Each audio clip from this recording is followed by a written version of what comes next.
falei pra vocês, então, eu joguei o fogo e dei o intervalo? Acendi o fósforo e deu o intervalo? Na verdade, pra mim agora, o que é importante não é trabalhar com vocês as causas legais.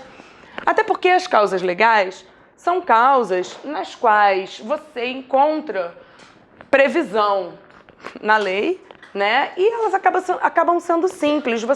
Nada que você vá ler na doutrina que você não consiga entender. O próprio artigo 24, que conceitua o estado de necessidade, e o próprio artigo 25, que conceitua a legítima defesa, que traz os requisitos, não é impossível você pegar no livro, dar uma lida nesses conceitos e você tá ok. O problema está no 20, parágrafo 1º, e na questão que envolve o excesso.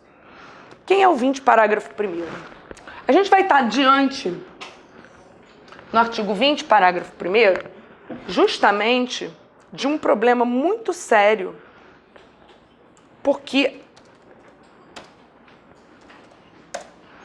quando a gente trabalha lá no Código Penal, a doutrina gosta de confundir a vida de vocês.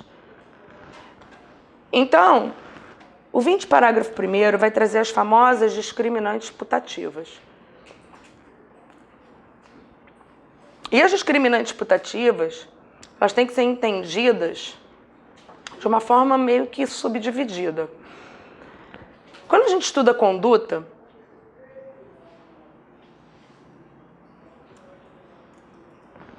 o artigo 20, parágrafo 1º, diz o seguinte: é isento de pena quem, por erro plenamente justificado pelas circunstâncias, supõe situação de fato que, se existisse, tornaria a ação legítima. Não há isenção de pena quando o erro deriva de culpa e o fato é punível como crime culposo. Vamos por partes, como Jack o Estripador. Olha só.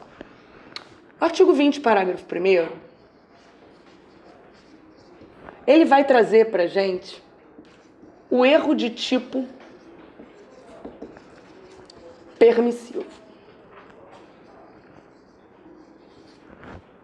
que não pode ser confundido com o chamado erro de proibição indireto.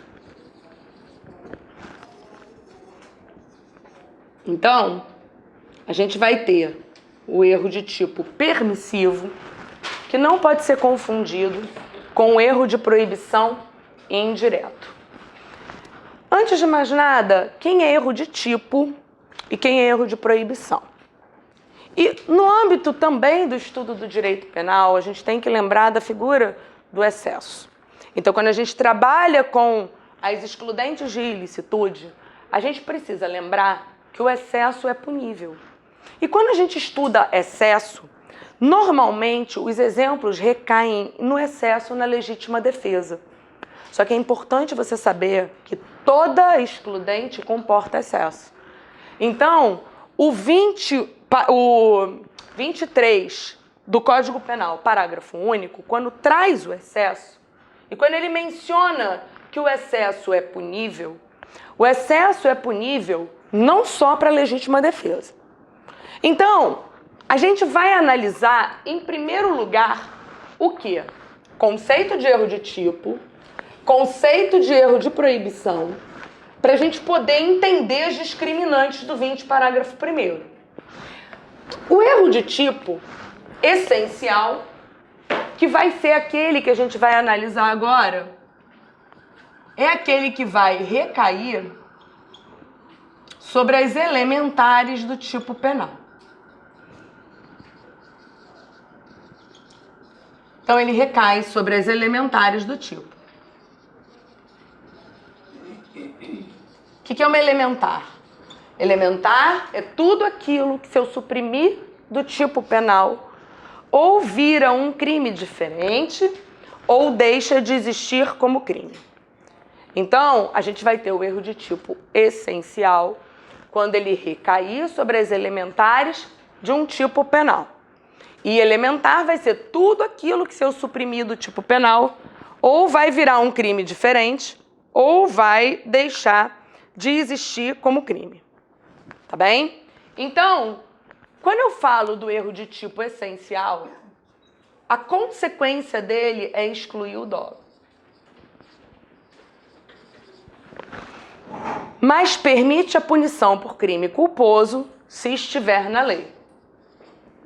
Então, eu gosto de contar sempre a história, e desculpa a redundância para quem já ouviu isso, mas eu conto sempre a história do dia que eu entrei no carro errado. Eu sou uma pessoa muito desligada. E cada vez que eu vou ficando mais velha, a coisa está ficando pior. Tá? Eu tô, assim, é um horror. Então, exatamente para não ter esses problemas, algumas coisas na minha vida eu resolvo com a praticidade, exatamente para não passar por esse tipo de situação. Exemplo, onde estacionei meu carro. Mas assim, gente, eu esqueço fácil. Então agora eu adoto a seguinte política. Eu paro sempre, mais ou menos, na mesma região o carro. Que aí eu não preciso ficar me estressando onde eu parei o carro. Bom, o que aconteceu? A história foi a seguinte, bem rapidinho. Mas nunca mais vocês vão esquecer o que é erro de tipo. Nesse dia, eu tinha acabado de trocar o carro. Eu tinha uma EcoSport, já faz bastante tempo, tá? Eu tinha uma EcoSport, troquei por um Aircross. E aí, eu tinha pego e resolvi emplacar. Porque o despachante me cobrou, na época, R$1.000 e tantos para emplacar um carro. Quando eu descobri que se eu pagasse o Duda, eu não ia gastar. Então, a Zurice aqui falou mais alto. Eu falei, não, de jeito nenhum, meu dinheiro não nasce em árvore, eu vou emplacar meu carro. Uma aluna virou para mim e falou assim, não, professora, se você chegar no Detran na hora do almoço, que é a virada do turno, eles não costumam atrasar, não. Marquei 1 hora, primeiro horário depois do almoço. Só que acabou sendo mais rápido o emplacamento, e lá no Rio eu moro em Nárnia, eu moro longe de tudo. Então, assim, eu tinha muito tempo, mas eu ia ter pouco tempo se eu fosse em casa. Então eu resolvi ir no shopping, no meio do caminho, que é um shopping que eu tô acostumada a ir. Peguei, entrei no shopping. Quando eu ia estacionar onde eu tô acostumada a estacionar, ali estava interditado, porque lá no Rio tem volta e meia, principalmente naquela região que eu moro, região da Barra, a Globo é ali perto, tem muita gravação. Então tem gravação na rua, eles interditam, então assim, muita coisa. E estava interditado por uma gravação, onde eu costumo estacionar, Murphy, né? Peguei, parei meu carro em algum lugar, entrei no shopping.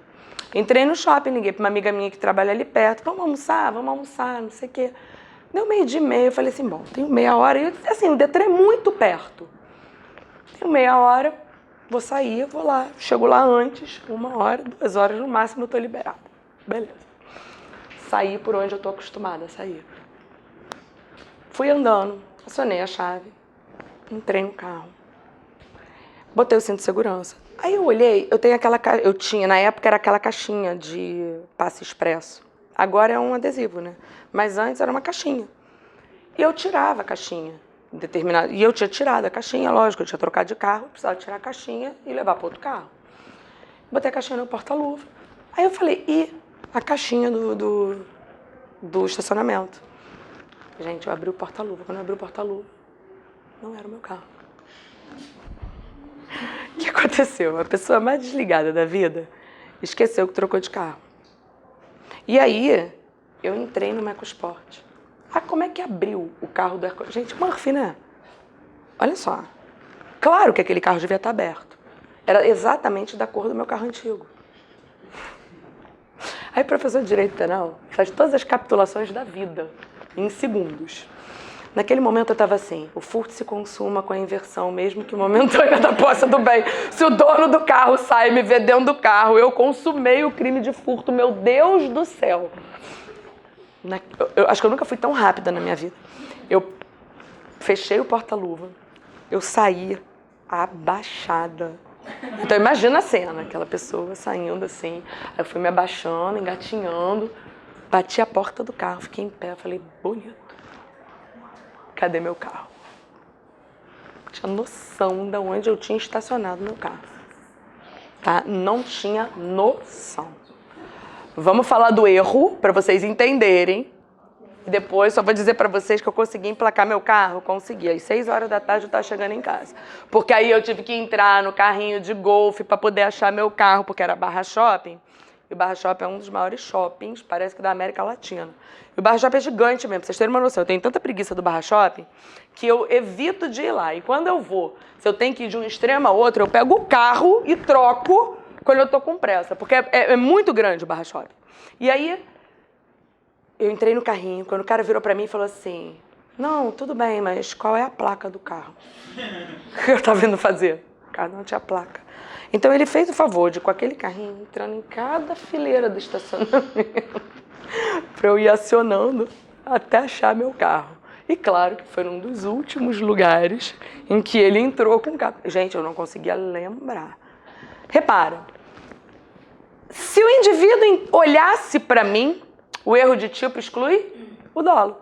Eu estaria errando sobre a elementar coisa móvel alheia, não é? Porque o crime de furto é subtrair para si ou para outra em coisa móvel alheia. Eu estava subtraindo coisa móvel achando que era própria. Então eu incidi em erro de tipo. Perceberam? Quem é o erro de proibição? Ao contrário do erro de tipo, o erro de proibição exclui a culpabilidade. E o erro de proibição, quando exclui a culpabilidade, na verdade, ele vai recair sobre o elemento potencial consciência da ilicitude. Então, quando eu estou diante de um erro de proibição, o erro de proibição vai recair sobre o elemento potencial consciência da ilicitude. O que vai acontecer? Primeiro, ele ao recair aqui, o agente acredita que determinado comportamento é permitido. Ele acredita que ali não tem lei punindo aquele comportamento dele. Então eu posso dizer que quando eu estou diante de um erro de proibição, haverá uma má leitura do ordenamento jurídico.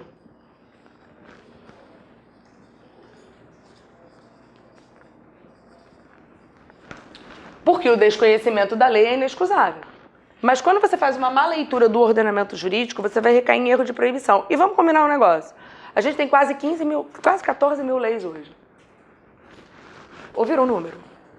14 mil leis. Eu sou formada há 20 anos. Eu não conheço metade nem das leis que existem no Código, nem no ordenamento, eu não conheço. Fora, e eu estou falando de leis ordinárias, tá? Quase 14 mil leis. Fora decretos, fora lei complementar, fora os códigos.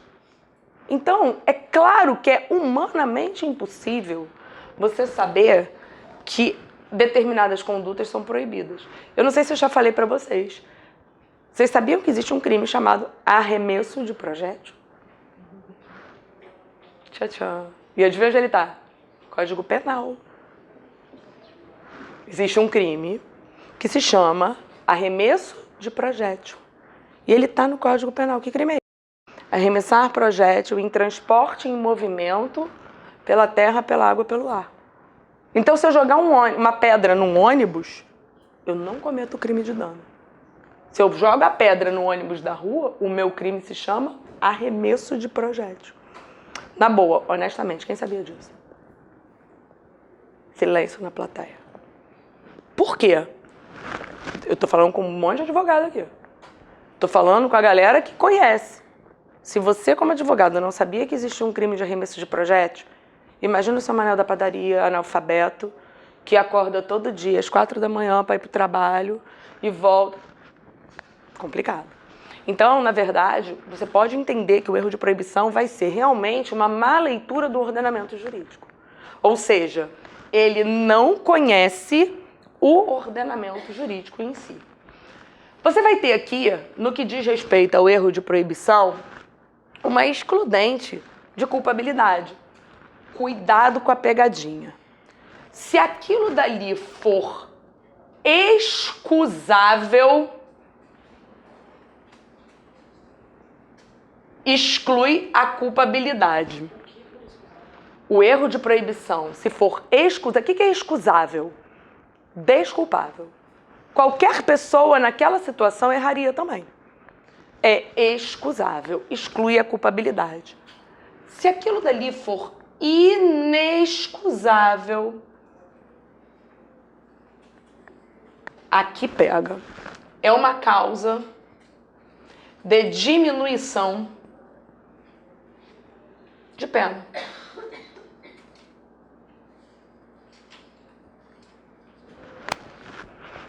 Beleza? Então, eu tenho o erro de proibição e as consequências estão aqui. Então, o exemplo que eu sempre dou. Eu vou à Bolívia, compro folha de coca para mascar e reduzir os efeitos da altitude na Bolívia para mim. Lá na Bolívia. Tô mascando, isso pode? Pode. Até porque você não aguenta. Só que eu achei aquilo tão maneiro que eu resolvo trazer. Porque eu acho que a folha de coca não tem problema em mascar no Brasil. E eu trago. Eu tô em que modalidade de erro? Erro de proibição. Por quê? Eu sei o que é aquilo? Sei. O que eu não sei é que aquilo é proibido. Então eu tô no âmbito do erro de proibição. O que seria erro de tipo? Eu acho que aquilo é um chá. Eu acho que aquilo é um chá que não tem problema nenhum. Eu não sei que aquilo é folha de coca, até porque eu sei que folha de coca é crime. E aí eu estaria no erro de tipo. Olha a diferença. Nunca mais vocês vão errar isso. O erro de tipo, ele recai sobre elementar do tipo. Uma vez um cliente meu, porque assim, no meu escritório a gente atende muito pessoa jurídica. Mas criminal, meu escritório não é só criminal, só que a gente trabalha com empresa e a gente tem advocacia de partido. Então, assim, eu tenho alguns grandes clientes que me pagam mensal e eu não preciso ficar me perturbando minha vida e me estressando com milhares de ações chatas em juizados e afins de pessoas físicas. Eu acho isso um saco. Então, o que acontece? Quando a gente fecha o contrato com a empresa, a gente presta os serviços de advocacia que a empresa precisar. E aí, o que aconteceu? O vigia da empresa, um senhor que já morava nessa empresa há muito tempo, morava ali, dormia ali, e o filho dele chegou com um pacote. Pediu pro cara guardar o pacote, dizendo que eram uns livros que ele ia botar no correio quando ele tivesse grana para mandar. O pai pegou, aceitou os livros. Uma denúncia anônima entrou na empresa e adivinha o que era? Droga. E o cara foi preso sem saber por que ele tinha sido preso, foi uma confusão danada e eu fui ajudar o senhor, gente. Mas assim, doía o coração. Numa situação dessas, é erro de tipo ou erro de proibição? Qual a minha tese que eu tenho que trazer aqui? De tipo. Por quê? Ele sabia que ter drogas era crime? Sim. Ele não sabia que o que ele tinha ali era droga. Então ele errou sobre a elementar do tipo penal. Por isso que é o erro de tipo. Então a tese defensiva é erro de tipo. Cláudia, mas por que você está falando tanto de erro de tipo e erro de proibição? Porque eu preciso que vocês consigam dissociar esses conceitos para a gente poder vir para o 20 parágrafo 1º. Quando a gente fala do 20 parágrafo 1º, a gente vai ter o erro de tipo permissivo e a gente vai ter o erro de proibição indireto. O erro de tipo permissivo é aquela modalidade de erro que vai recair sobre uma má leitura da situação de fato. Então, vamos lá. Eu tenho um desafeto. E essa pessoa abre aquela porta ali e faz uma ameaça para mim. Vai embora. Eu vou almoçar, saio daqui, quando eu chego, aquela pessoa está no restaurante. Aquela pessoa está no restaurante e está me encarando.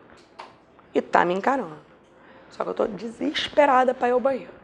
Aí ele pega, eu resolvo me levantar com uma faca na mão, porque eu vi que ele viu que eu me levantei e colocou a mão para trás. Eu levanto com uma faca. Quando eu vou chegando perto, que ele vai fazer assim, eu dou uma facada e o cara morre. Só que ele cai com uma flor na mão, porque ele ia me pedir desculpas. Então olha a situação, vamos lá. O que eu imaginei que iria acontecer? O que eu imaginei? Que eu ia sofrer uma agressão, concordam? Eu imaginei que eu ia sofrer uma injusta agressão. Se eu sofresse uma injusta agressão, o meu revide era legítimo? Sim. Então, olha só. Eu errei sobre a situação fática. Então, naquela situação, eu estava em legítima defesa putativa. Eu errei sobre uma situação fática que, se existisse, tornaria minha ação legítima. O erro é de tipo, mas ele é um erro de tipo comum, essencial? Não, porque eu não erro sobre elementar do tipo. Eu erro sobre o elemento de uma excludente. Qual é? A injusta agressão. Então, eu li mal o ordenamento jurídico.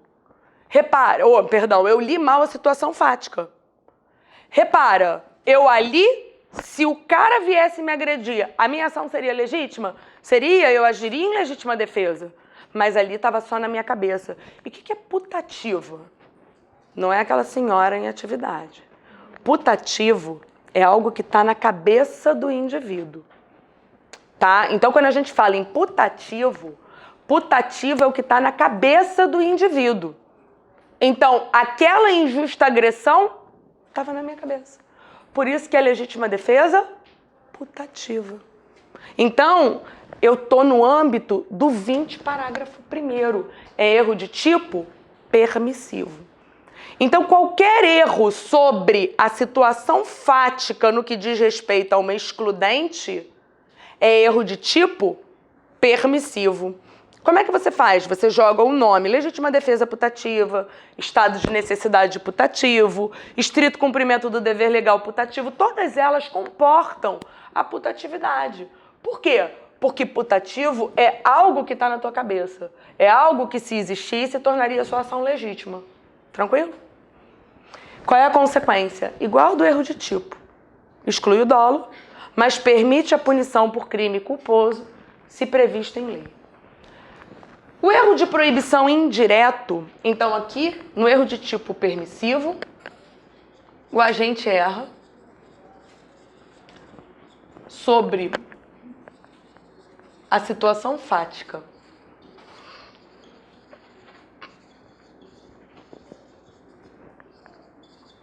Ele supõe uma situação de fato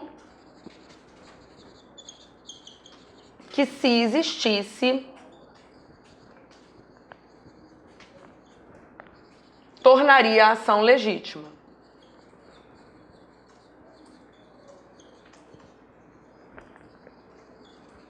Então, é o erro de tipo permissivo. Quem é o erro de proibição indireto? A gente fala em erro de proibição indireto quando o agente fizer uma má leitura do ordenamento jurídico. Porque, de novo, eu entro pelos fundamentos do Instituto. Mas a minha má leitura aqui não é da norma proibitiva. Se ele é indireto, eu faço uma má leitura da existência de uma excludente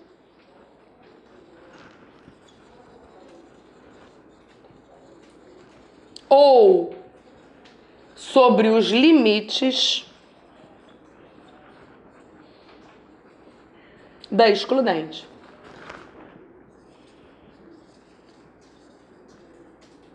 Então, vamos lá. Eu acho que o Código Penal autoriza que eu haja em legítima defesa da honra. Existe como causa de exclusão da ilicitude a legítima defesa da honra? Já existiu, sabia? Antes da reforma do Código de 84, era possível que o indivíduo agisse em legítima defesa da honra, que era tratado como uma espécie de legítima defesa. A gente não tem como excludente legal de ilicitude a legítima defesa da honra. O agente está errando sobre o quê? Então, olha a situação. O cara está viajando, chega em casa antes do tempo planejado. Chega em casa antes do tempo planejado e encontra a mulher dele na cama com o melhor amigo. Ele pega e acha que pode agir em legítima defesa da honra, atira e mata o amigo e a mulher. Porque também não é justo matar um só, né? Então, atira e mata os dois. Numa situação dessas, ele leu mal a situação fática? Claro que não, ele viu muito bem o que estava acontecendo. O que ele errou foi que ele acreditava que existisse a excludente de ilicitude da legítima defesa da honra. Aquilo dali não existe mais, então ele erra sobre a existência de algo no ordenamento jurídico, que nesse caso excluiria a ilicitude. Nessa situação, o Código Penal trata como uma espécie de erro de proibição. Então, isso aqui é um erro de proibição indireto. Entenderam? E o excesso? E os limites? Agora a gente vai falar de excesso. Posso apagar? Pode? Mas aí não queria penalizar. Ele vai ser tratado como um erro de proibição. Então, aquele mesmo raciocínio que a gente faz pelo erro de proibição. Se a gente tem aqui no erro de proibição indireto, a gente vai trabalhar que o erro de proibição, ele não exclui a culpabilidade como pela potencial consciência da ilicitude. Então, ele vai ser tratado como um erro de proibição. Se for excusável, exclui a culpabilidade. Se for inexcusável, diminui a pena. Ele vai ser tratado igual ao erro de proibição. Tá bom? Agora, vamos para o excesso. Que vocês também têm que entender para a gente poder tratar na segunda possibilidade aqui. O 23, parágrafo único, diz que o excesso é punível. E eu tenho 3 possibilidades de excesso. Eu tenho o excesso considerado excesso doloso, eu tenho o excesso culposo e eu tenho o excesso exculpante.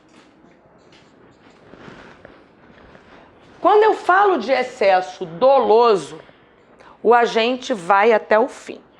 Então, ele pega, em um primeiro momento ele está em legítima defesa, mas ele se excede. Então, olha lá. Quando você tem a legítima defesa, ele sofreu uma injusta agressão e a lei autorizou que ele agisse. Então, ele vai lá até repelir a injusta agressão. Repeliu. Quando ele repele a injusta agressão, ele olha para a situação e fala assim, quer saber? Agora eu vou fazer para ele aprender a não fazer isso com mais ninguém. E descarrega a arma na vítima. Nesse caso, ele responde pelo quê? Por homicídio. Por quê? Ele estava sem a possibilidade de responder pelo crime enquanto ele estava amparado pela excludente. Só que ele cessou a injusta agressão, ele se excedeu. E quando ele se excedeu, ele vai responder. E aí ele vai dizer, isso é para você aprender a não fazer com mais ninguém. Então ele vai responder pelo crime na modalidade dolosa. Tá bom? Então, ele está amparado. A partir do momento em que ele diz é para aprender a não fazer com mais ninguém, ele vai responder pelo crime na modalidade dolosa. Ele quis ir além. Tá? Quando eu falo de excesso culposo, existem 2 possibilidades. Existe o excesso culposo no momento em que o indivíduo, naquela situação, faz uma má avaliação do que aconteceu. Então, ele avalia mal e vai um pouquinho além.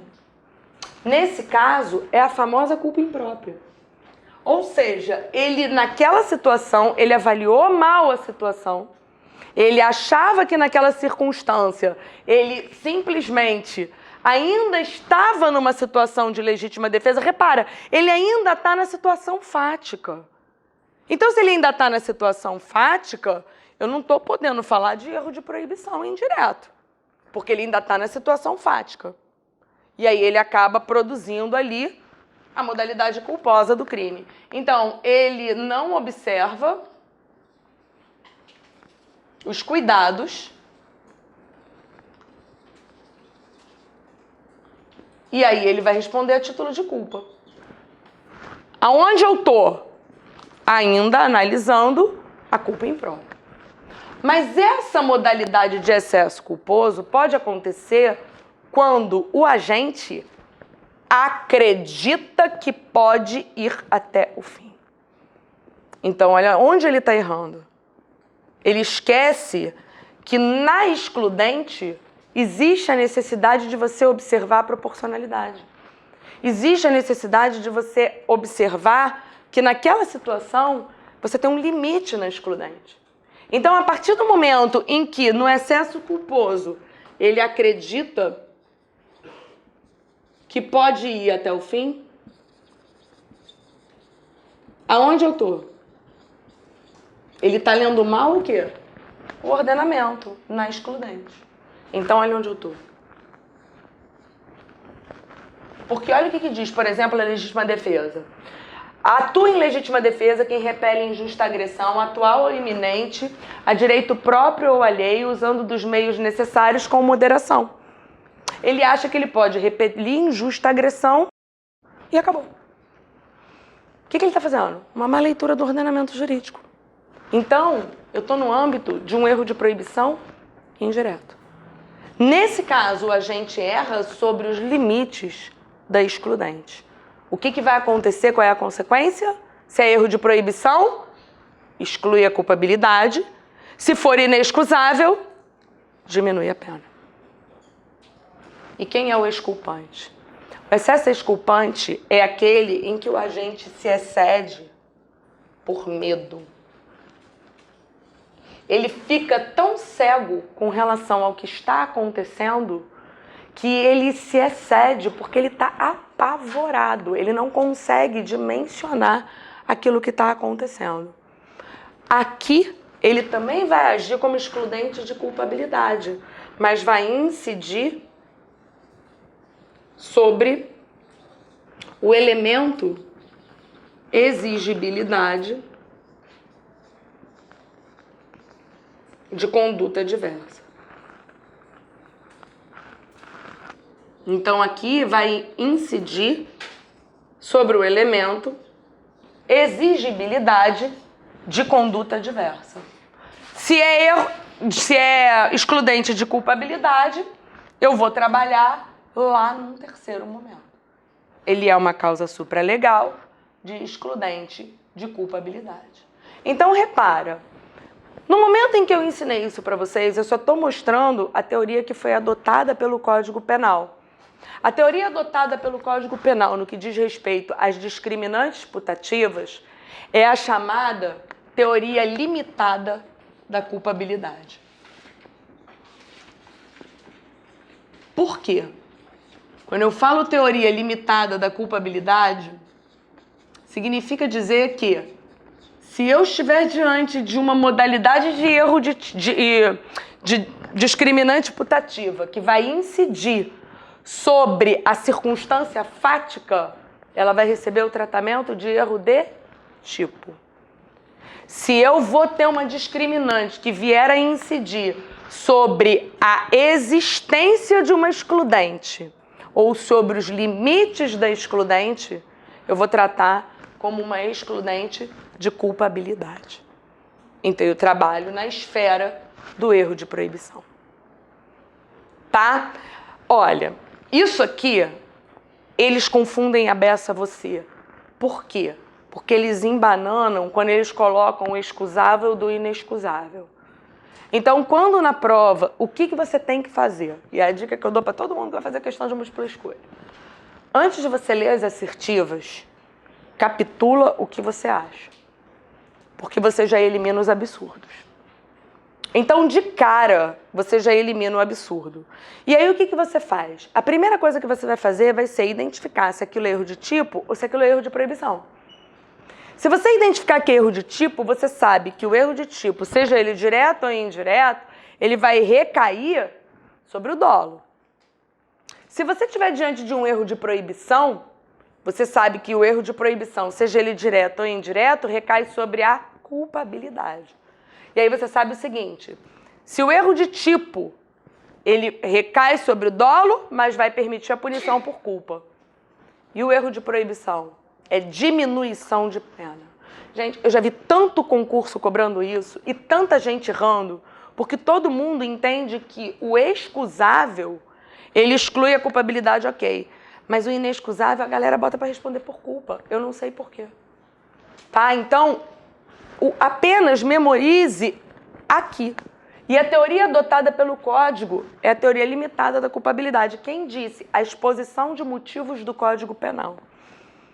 Então, por mais que boa parte da doutrina diga que a teoria adequada seria a teoria extremada da culpabilidade, o que seria extremada? Vai pelo nome, olha lá. Ela seria extremada porque qualquer modalidade de erro desses aqui do 20, parágrafo 1º, excluiria a culpabilidade. A maioria, a exposição de motivos do Código Penal diz que não. Que a gente adota a teoria limitada da culpabilidade. Por quê? Se recai sobre a circunstância fática, é erro de tipo. Se recai sobre a existência ou limites de uma excludente, é tratado como um erro de proibição. Tá bom? Vou dar início ao concurso de agentes, amanhã a gente continua o concurso de agentes, tá? Só que o concurso de agentes também é um tema que é bastante exigido e principalmente para você não confundir concurso de agentes, associação criminosa, organização criminosa e associação para o tráfico. Então a gente vai fazer esse quarteto aqui. Por erro de tipo, qual é a consequência na aplicação da penalidade? Porque quando é o erro sobre a existência, os limites da excludente e diminuição da pena, em geral. Ele responde no erro de tipo, é excluir o dolo. Mas se aquele crime permitir a modalidade culposa, ele vai responder a título de culpa. Entendeu? Então, se naquela situação ele faz um erro sobre a análise da situação fática. Então, no exemplo que eu fui lá e dei a facada no meu inimigo, achando que ele ia me matar, em tese eu respondo por homicídio culposo. Tá? Bom, vamos lá primeiro fazer uma primeira diferença. E eu adoro essas tabelas de distinções, porque eu acho que fica uma coisa tão tranquila da gente conseguir identificar as diferenças, que acaba sendo melhor. A gente vai ter a regra de concurso de agentes no artigo 29 do Código Penal. E a teoria adotada no âmbito de concurso de agentes é a chamada teoria monista temperada. Então, olha só, você não pode confundir a teoria para identificação de concurso de agentes com a teoria para identificação de autor e a teoria para identificação do partícipe. No âmbito do concurso de agentes, nós adotamos a teoria monista temperada. Segundo essa teoria, todos aqueles que concorrem para o crime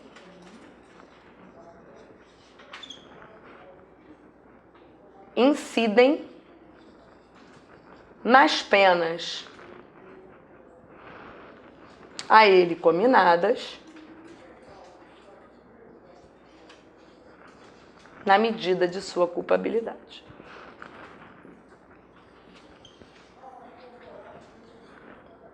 Ou seja, todo mundo, via de regra, que concorre para o crime, responde pelo mesmo crime. Então, eu e ela vamos matar meu pai. Você conhece meu pai? Não. Nunca viu meu pai. Eu e ela vamos responder por homicídio. Mas olha como o legislador fala, na medida de sua culpabilidade. Que culpabilidade é essa? É elemento do crime? Não, é reprovabilidade. Qual é a conduta que você entende que é mais reprovável? A minha ou a dela que nunca viu meu pai? É claro que é a minha. Então, a gente responde pelo mesmo crime, mas a nossa pena não é igual. É isso que o 29 está trazendo. Só que a gente tem algumas exceções a essa teoria monista, em que a gente chama de exceções dualistas ou pluralistas. Por quê? Porque em algumas hipóteses pode acontecer de uma pessoa responder por um crime e a outra responder pelo outro. Então, eu vou colocar alguns exemplos de exceções dualistas aqui, em que a gente vai ter o autoaborto ou aborto provocado pela gestante, aborto com consentimento da gestante. De quem é o crime do 124? Da gestante. Aborto com consentimento. Ela consentiu que alguém interrompesse a gestação dela. Quem é o crime do 126? terceiro que atuou com o consentimento dela. Cláudia, por que é punido diferente? Porque quando você tem a punição do 124, a pena é menor. Porque quando você tem o 126 atingiu dois bens jurídicos. Atingiu a integridade física da mulher e a vida do bebê. E o 124, eu posso punir autolesão? Por isso que a pena do 124 é menor. Perceberam? Então a gente vai ter o 124 e o 126. A gente vai ter o 317, isso aqui é crime que não acontece no Brasil. E o 333, corrupção passiva e corrupção ativa. A gente vai ter o 318, 334, 334A. Essas são todas as exceções à teoria monista, onde uma pessoa responde por um crime, a outra responde pelo outro. Então a gente vai ter corrupção passiva, 317. Corrupção ativa, 333. Passiva, quem responde? Funcionário público. Depois eu vou dar um macete para vocês. Ativa, quem responde? O particular. Tá? 318, facilitação de contrabando, descaminho. 334 e 334A, contrabando, descaminho. A gente vai ter o 342, 343. Quem é? Falso testemunho, falsa perícia e corrupção de testemunha perito. Essas são algumas, existem outras, mas são alguns exemplos clássicos que a gente dá da exceção à teoria monista. Tá? Mas a regra é todo mundo responder pelo mesmo crime, só que nem todo mundo tem a mesma pena. Eu só vou punir o concurso de agentes se ao menos houver início da execução do crime. Graças a Deus, ninguém pode ser punido pelos seus pensamentos. Né? Então, enquanto aquilo dali estiver em atos preparatórios, eu não tenho crime a punir. Só que o legislador trouxe algumas situações em que vai haver uma ofensa a um bem jurídico distinto. Então, a gente vai falar, por exemplo, da associação criminosa.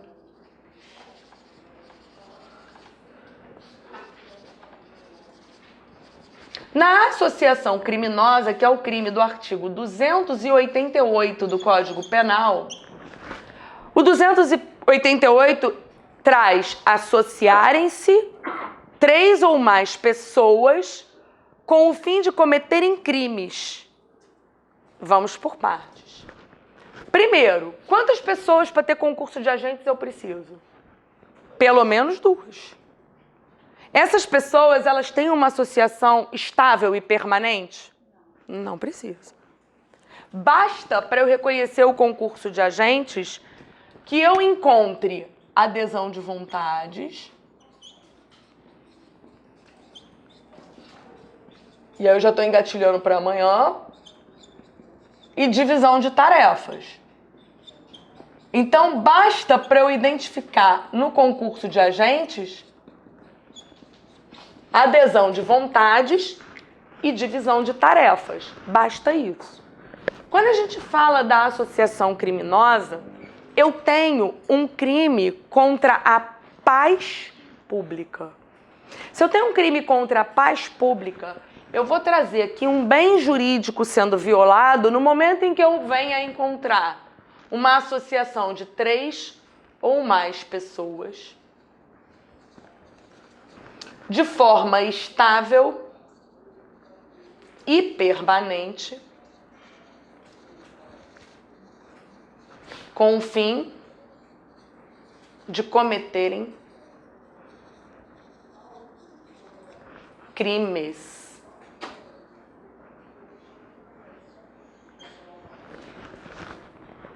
Então, repara lá. Aqui, a simples associação de forma estável e permanente. Com o fim dessas pessoas cometerem crimes, já tem um crime autônomo. Cláudia, isso fere a lesividade? Eu entendo que não. Por quê? Concorda que eu já tenho uma ofensa à paz pública, essa associação? Claro. Eu já estou perturbando a paz pública no momento que essas pessoas estão associadas de forma estável e permanente. Elas estão planejando crimes. Repara, elas não são punidas por tentativa de nada.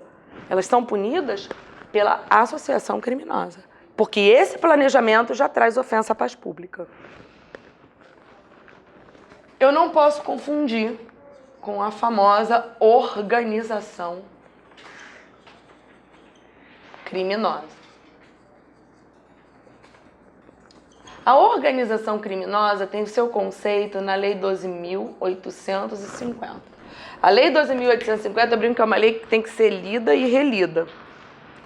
Na Lei 12.850, eu queria que vocês destacassem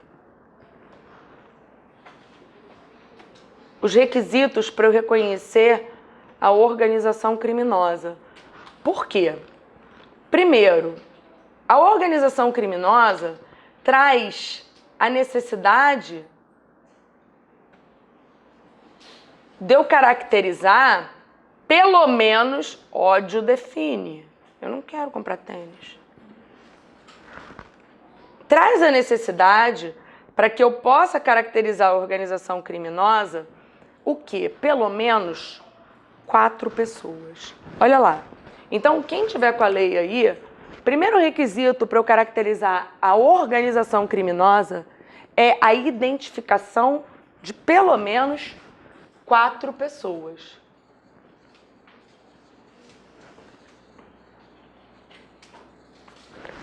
Agora, olha lá, olha o nome. Organização. Organização. Pensa numa empresa que eu tenho uma estrutura organizacional. A organização criminosa é isso. Ela é estruturalmente organizada. Então, por isso que a gente dá o nome de organização criminosa. Olha lá. Ele determina necessariamente uma estrutura. Se eu tenho uma estrutura, ela é eventual? Não, ela não pode ser eventual. Então, para que eu tenha uma organização criminosa, eu tenho que ter pelo menos 4 pessoas, eu preciso ter uma estrutura, ela não pode ser eventual, ela tem que ser de caráter estável e permanente. Agora, olha só, existe um especial fim de agir na organização criminosa, que é a obtenção direta ou indireta de qualquer tipo de vantagem. Ele não precisa obter, mas ele tem que ter o especial fim de obter vantagem. Então, na organização criminosa, tem que haver um especial fim de agir, que é a obtenção de vantagem.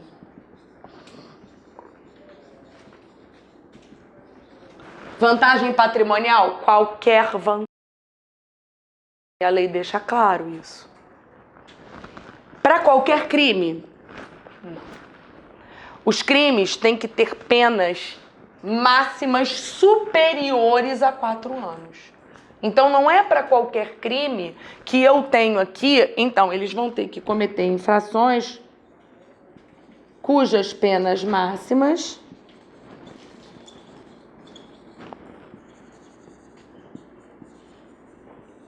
sejam superiores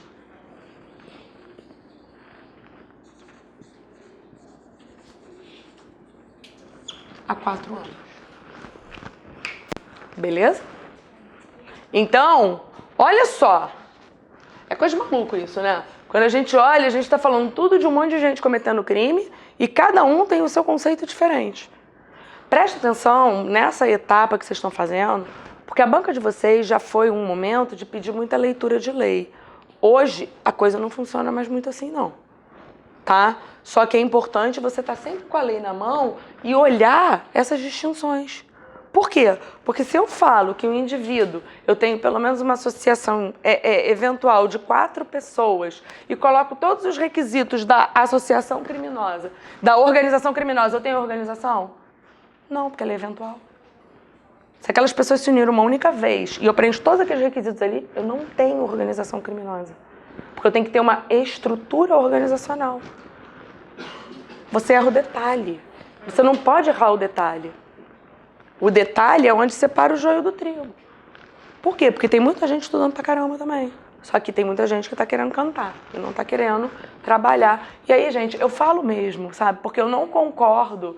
Eu acho que existem algumas coisas em que você passar num cursinho pré-vestibular decorando, você fazer um cursinho pré-vestibular para você decorar uma fórmula, beleza, porque tem coisa ali que nunca mais você vai ver na tua vida. Mas tem outras que, se você não entender a estrutura da coisa, não entender a razão que o legislador fez, o porquê que ele colocou daquele jeito, você não vai chegar nunca a lugar nenhum, você vai ficar dando murro em ponta de faca. Tá? Então, pra gente finalizar, ainda tem mais um. Artigo 35 da Lei de Drogas, que é a chamada associação para o tráfico. O artigo 35 da Lei de Drogas, que a doutrina chama de associação para o tráfico, na verdade, traz aqui uma modalidade especial de associação criminosa. Por quê? Ele vai trazer uma associação de 2 ou mais pessoas estável e permanente. Então eu tenho uma associação de 2 ou mais pessoas de forma estável e permanente, com o fim de cometerem os crimes do artigo 33, 34 e 34. 33, parágrafo 1º e 34. Da Lei de Drogas, que é a Lei 11.343. Pessoas que se associam de forma eventual para o tráfico cometem o artigo 35? É concurso de agentes. A associação eventual não é punida, tá? Ela vai ser punida lá no âmbito da aplicação da pena quando o juiz for fazer a fixação da pena base. Mas a associação para o tráfico, ela só vai ser punida se eu tiver uma associação de pelo menos 2 ou mais pessoas de forma estável e permanente. E da onde entra a Justiça Federal aí? Olha só.